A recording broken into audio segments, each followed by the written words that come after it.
I've been going back and forth on this. It's driving me crazy. I hear you. Who I'm going to pick to win this game. Because I feel like this is 2 years ago where we said, and we were both right, Eagles are a better team, but the Chiefs have Patrick Mahomes. Right. This year, and the Eagles hadn't been in any close games that year. We thought that was a big thing. Right. We were like, the Chiefs, if the close game, have the definitely advantage because the Eagles dominated everybody. This year, the Eagles are better. Yeah. This year, the Chiefs aren't as good as they were 2 years ago. Agreed. And this year, the Chiefs are favored. Right. They were the underdogs 2 years ago. So, like, the betting public has figured out, don't bet against Mahomes. Yeah. And I've been right every Chiefs-related Super Bowl. I know. I was right when they faced the 49ers in 54. Yep. I picked Brady in 55. Wrong. Yep, I was wrong, I picked Mahomes in 50. The Eagles won. 57. Right, I did that one. I'm with you. Right. And then I picked Mahomes again in 58. And then I did what you did last year, too. Yeah. Right. So, and I'm really struggling. I still have about, 50 hours to make a final decision. Well, I think, and this is why we'll have a lot of fun at Pat O'Brien's, and we'll answer questions and do all that when we really break this game down on Wednesday. But, I mean, you're saying the right things. That's it. I mean, as you've heard me say all year, this is an all-star team. This Eagles team is amazing. It's amazing. It's the brains versus brawn matchup. It's the Eagles of, like, we're so good, we're just going to do it, and we're going to do it, and good luck stopping it, against the Chiefs with all the crazy formations and plays they run on offense, the blitzes and disguises on defense by Spags. So that's where I get in that brains versus brawn type of matchup. And yes, like, usually I don't think we would ever question when it's just like, hey, this team's better. We're picking that team because they're the better team.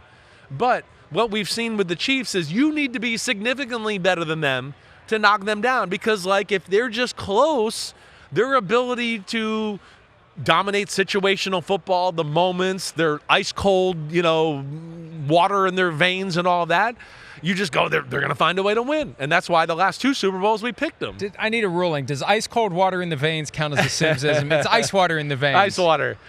Well, it's ice cold. I'll allow it. Yeah, okay, I'll you'll allow it. Okay. You're the Simpsons judge right there. Overruled. Sustained. Whichever one works. Sustained. So this is. Yeah. And let me follow that point. Right.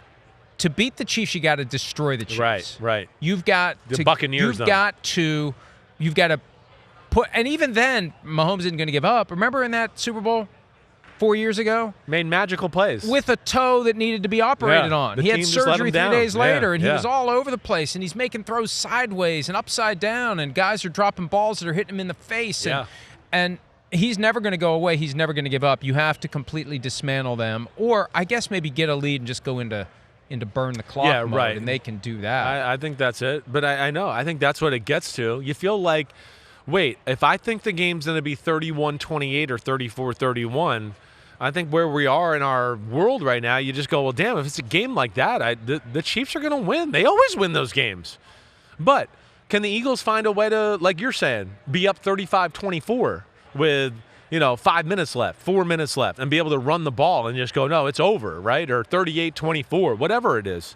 I don't know. They're talented enough to do that. But what we see with the Chiefs, and like we always talk about, those moments, those situations, whatever, right? They seem to come out on top more times than not, even against teams that you feel like are better than they are. And, I don't know, like if we went through this real quickly, these two teams, I mean, I think we're going to take far more Eagles players. Like, yes. Absolutely. Like, I'm talking tail of the like tape, yes. 15 out of 22 maybe, right? I mean, I don't even know. It's going to be something along those lines. I don't think we're going to take too many Chiefs guys. Maybe it's a short do that list. Wednesday night. Yeah, maybe Wednesday night we should do that. That would be a cool thing to do.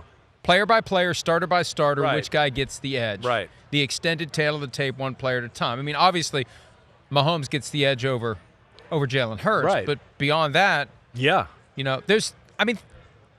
Mahomes, Chris Jones, Joe Tooney, Trent McDuffie. There's just a small handful of guys that would take over starting positions on the Eagles. I think you're right. I think you kind of and Tooney might have a hard time. Tooney might. You might even put Tooney at guard, not at his tackle position now, right? At his normal guard, okay, maybe you give him one of those spots. Or normally he is a guard. They kicked him out to left tackle because Right. they're having trouble at left tackle, which means Mike Caliendo is going to be dealing with Jalen Carter. Exactly. Did you see the video of Jalen Carter putting Tyler Biadasz on his ass? He got fined $17,000. Was that the one where he goes the old flying, head slap? And it looked like a little bit like he started to fall and he decided to just go with it to maybe draw a flag. Right. but it was comical. And it was expensive, $17,000 plus. Yeah, it was the head slap to the face mask. Right. Jalen Carter is a force. I think I had to do a thing on my podcast today about like the 10 most non-important players that are not quarterbacks. Right. Jalen Carter, I made him number 2. Yeah. He's a game wrecker. You mentioned Caliendo at left guard. Right. He is definitely the weak link. They're definitely going to be worried about him one-on-one with Jalen Carter. So whenever he's over there on Caliendo, I would think you're going to see Creed Humphrey go that way to help him out too.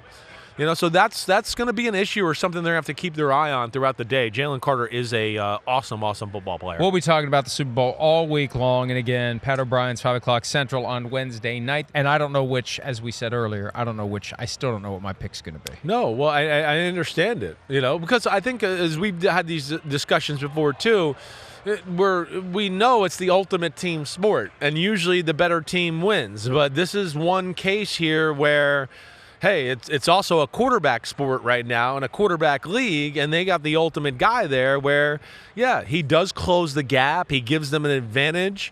And the fact that they've been in these situations so many times here, that's one of the things I look at with this football game, especially in the early part of the football game. The early part of the football game, the Chiefs are not going to be nervous. They're going to be hitting on all cylinders. They're going to be like, oh, look at us. We're here to put on a show for the Super Bowl. Eagles got players left over from that first matchup, right? But this is still somewhat new to them. I think they can lean out of that experience. But the Chiefs are going to be so not nervous and so accustomed to the environment.